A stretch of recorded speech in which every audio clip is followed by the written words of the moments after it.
Minneapolis with impunity just yesterday. Let's don't quit there. Let's keep on there. We've got Annabelle Gomez, a criminal illegal alien from Honduras, previously arrested for criminal sexual conduct and domestic assault.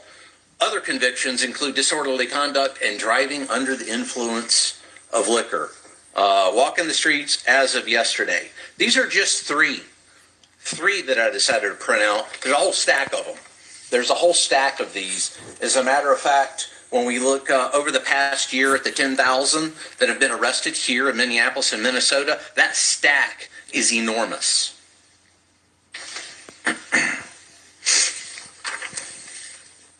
These are the kinds of individuals this operation focuses on. Individuals who escalate situations and endanger others. Again, our neighbors, our friends, our colleagues, and Ma and Pa America. This is exactly why interior enforcement exists, to remove dangerous criminals from our communities, remove dangerous illegal alien criminals from our communities. It's also important, folks, to address a point that's often overlooked. Interior enforcement does not exist in isolation. It's not just about interior enforcement. It's a dichotomy here. It's interior enforcement and border enforcement. What happens in Minneapolis is directly connected at what happens at our borders. Interior enforcement and border enforcement, border security, are intricately connected. For years, federal law enforcement was placed in a defensive posture, especially over those past 4 years. Agents were overwhelmed, processing massive numbers of illegal aliens coming into the country, often with limited vetting, minimal accountability, and few consequences. I think that's proven right here just by those three that I held up there. Time and resources that should have been dedicated to public safety were diverted to administrative processing, and criminal organizations exploited that environment. Over the past year, under the leadership of our President Donald J. Trump and Homeland Security Secretary Kristi Noem, that dynamic has changed. It's changed radically. It's changed more than I've ever seen in my over 3 decades in law enforcement. Border enforcement has reached historic levels. I actually called back to my home sector in El Centro today. They had 1 apprehension over the past 24 hours. 1 along that 75-mile stretch of border in El Centro alone. Last week, there were several days where they had 0 border crossers in that sector. That's the same thing across all 20 Border Patrol sectors. Very few crossings. Illegal crossings have dropped to record lows. Catch and release is ended. Consequences have been restored. Again, consequences restored. Because the border is now secure, law enforcement can do its job more effectively. Agents are no longer tied up processing and releasing individuals into the interior, individuals that we just talked about. They can focus on who is coming into this country, and just as importantly, identifying and removing those who should not be here. And that shift matters. It allows for meaningful vetting, targeted enforcement, and a renewed focus on public safety over paperwork. Public safety over paperwork. Border security provides operational control, disrupts cartel pipelines, and prevents criminal flow from reaching American cities.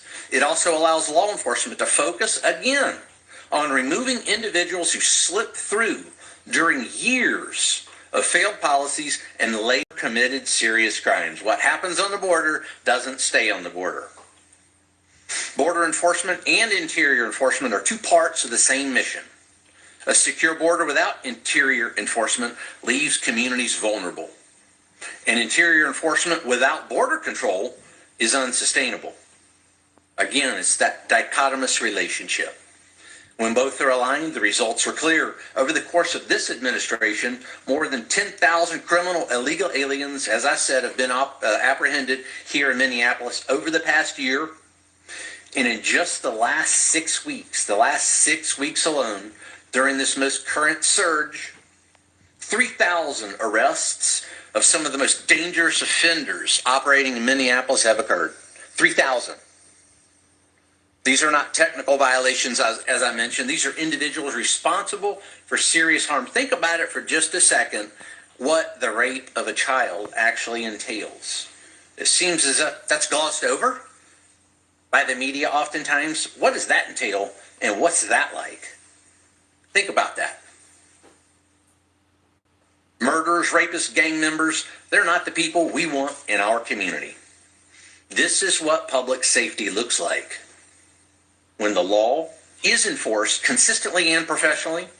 We will continue enforcing the law. We will continue making arrests, and we will continue working to keep Minneapolis safe. The mission continues at the border and in the interior, because that effective enforcement depends on both occurring at the same time. Let's make America safe again. Honor first. Thank you.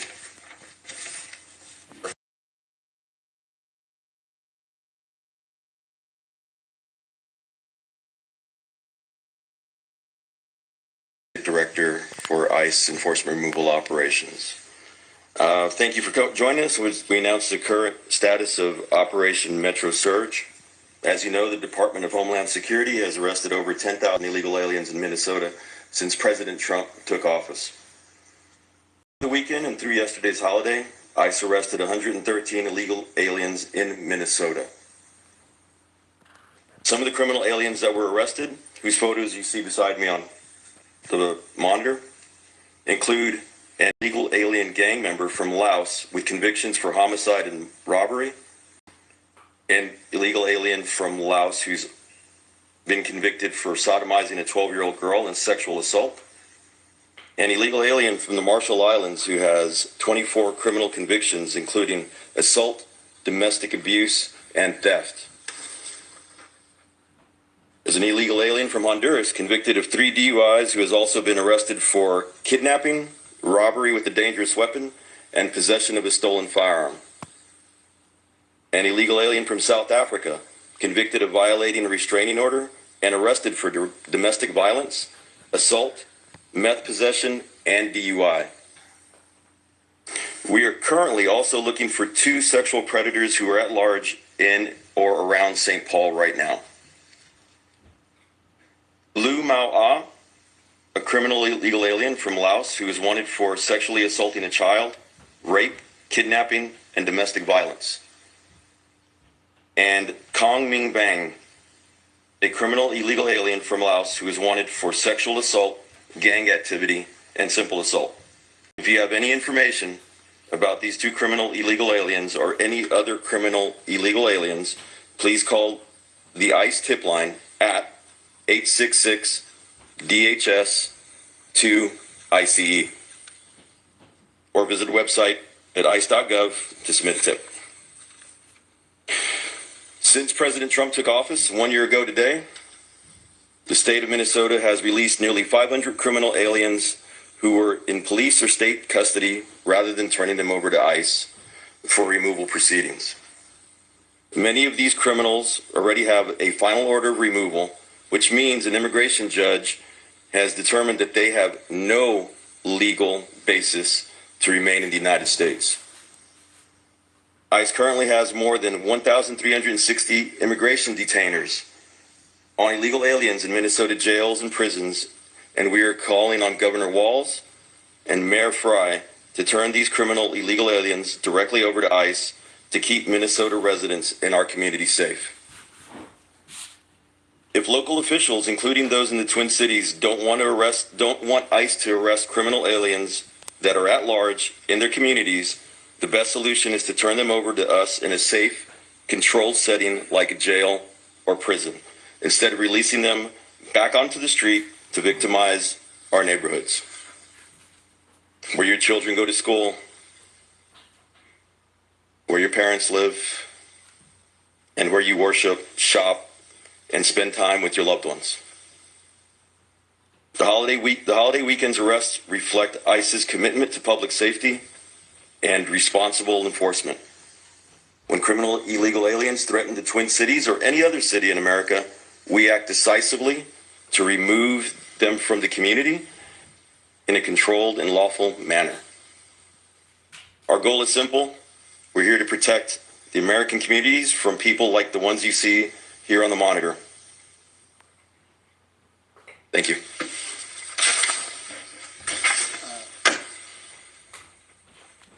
For Commander Fabino, some of us in this room, this is A.C. Thompson with PBS Frontline, have followed you from city to city and documented your activities. How is what you're dealing with here different than what we've seen in other places? Well, Mr. Thompson, thanks for the question.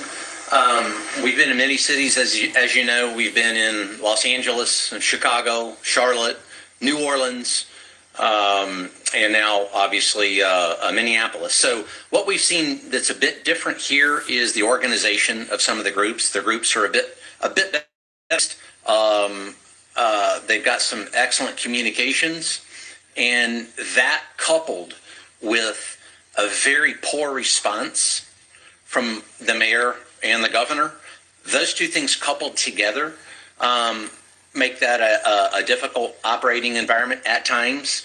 And the reason I say that is I just came from Operation Catahoula Crunch there in Louisiana, in which state and locals, including the governor, the mayors, the police chief, worked in close concert for us to do what my colleague here, Marcus Charles, said, and that's remove violent offenders, bad people and bad things from the streets. And in doing that, I had one act of violence against Border Patrol, one notable act of violence against Border Patrol in a month. Here, I've lost count. I've already lost count of how many.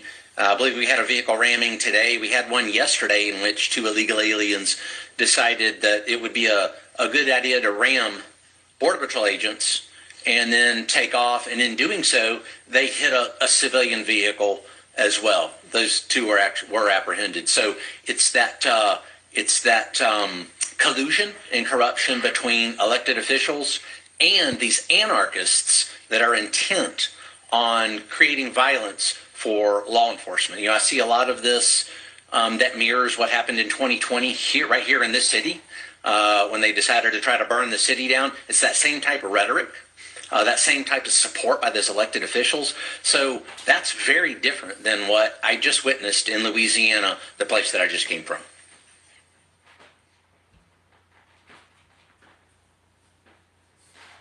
Hard to get coffee without seeing signs of ICE can't enter, but everyone else can. Based on you shared today, organizations that are obviously trying to push out ICE. Sure. And this goes to anyone, not just those businesses and organizations. Don't fall victim. Don't fall victim to that heated rhetoric and those lies that are often spouted by, say, a Mayor Fry. Mayor Fry actually told his police force to fight federal agents in the city. And you should have even seen the look on O'Brien's face, Chief O'Brien. His eyebrows actually raised at that one. So don't fall victim to that. Our Border Patrol agents, our ICE officers, are parents. They're citizens. They enjoy the rule of law just like everyone else. So to deny them a cup of coffee or lawful commerce seems to be absolutely opposite of what we would expect in a lawful, orderly society. Did we like what happened with the church there a couple of days ago when individuals came in and disrupted almost violently a church service? Absolutely not. Same thing. We should treat each other with respect, dignity. And that is why we are here in this city as we take those violent criminals off the streets. That's respect and dignity. This is Green as well, Commander. At a press conference today, we heard from several local police chiefs who said that they support ICE, but that certain ICE tactics are making their jobs, keeping their own communities safe, that much harder. What's your response? I would say that those tactics are born of necessity. What we do is legal, ethical, and moral. Everything we do every day is legal, ethical, moral, well-grounded in law. So I would impugn upon those police chiefs and anyone else, elected representatives, and you have to remember, many of these police chiefs do work for the Mayor Frys of the world, that turn over those illegal aliens, those criminal illegal aliens. You know, let me hold these up again, so it's just so we don't forget this, because it seems like it always gets forgotten. Rape, lewd and lascivious acts against a child. So Mayor Fry is having police chiefs worry about tactics while we're after these type of people. I think that they're asking the wrong questions and their priorities are misplaced. Let's work. Wait, I'm not done yet. Let's work together. We've said this from the very beginning. We want to work together with local police chiefs and the rank and file. And believe it or not, folks, we work very well together with the rank and file. We have in every single city we've been to, whether that's Los Angeles, Chicago. A lot of rank and file gave us a lot of good information on a lot of good criminals or a lot of bad criminals there in Chicago. And then we proved it again in New Orleans. Let's work together to take individuals like this off the street. Had we worked together from the very beginning, perhaps we wouldn't be in the city by the thousands conducting operations that those police chiefs, those mayors, and those elected representatives refuse to partake in. If I could just follow up though real quick. If I don't think the argument from a lot of people, I think you'd be hard-pressed to find anyone who doesn't want criminals who are alleged to do these things out of these communities. I mean, no one wants that. I think where a lot of the criticism comes in is within the tactics that you see ICE and others engaging in, that it's ordinary citizens who are not sex offenders or rapists getting swept up in. So what do you say to that? Sure. Where you're talking about these ordinary citizens, mom, pa, America, that get swept up in what I see. I'm out on the streets just as Marcos Charles here is. We're on the streets with our troops almost every day.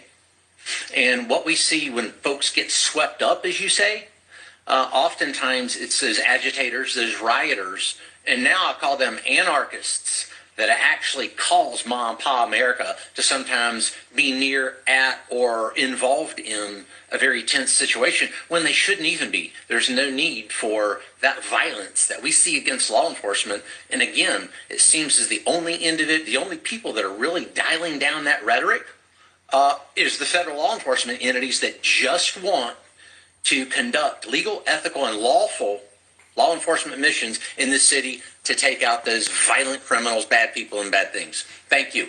News Nation. Hallie Bradley, News Nation.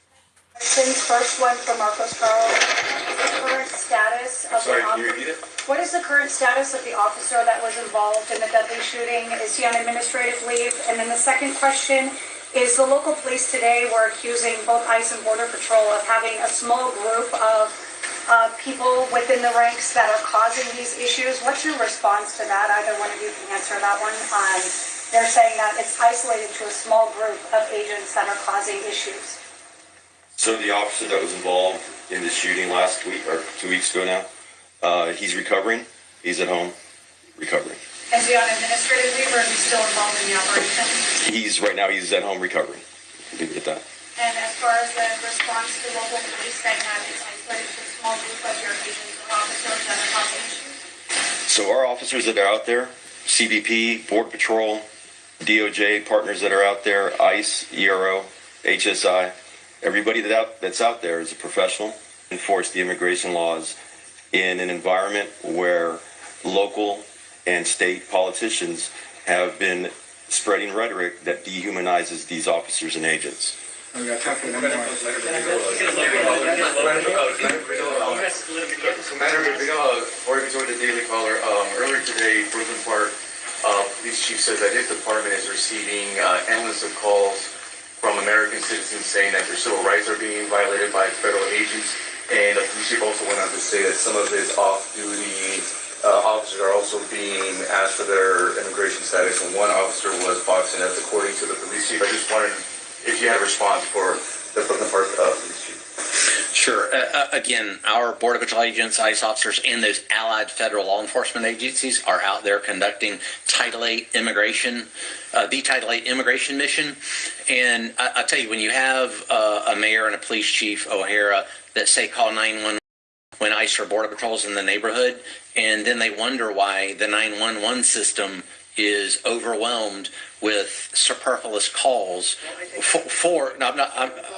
with superfluous calls for assistance when that is not true. So we're going to continue to be out in the community, and we're going to continue to conduct that mission, that legal, lawful Title VIII mission. And Again, I've been out with my Border Patrol agents. Marcos is out constantly with his troops, and what I see out there is a very professional, prudent, and thoughtful law enforcement action. And if somebody needs to use the 911 system, then do it. But let's don't encourage anarchists to utilize a 911 system that hurts other Americans that may need to use that system. A law enforcement professional should know that.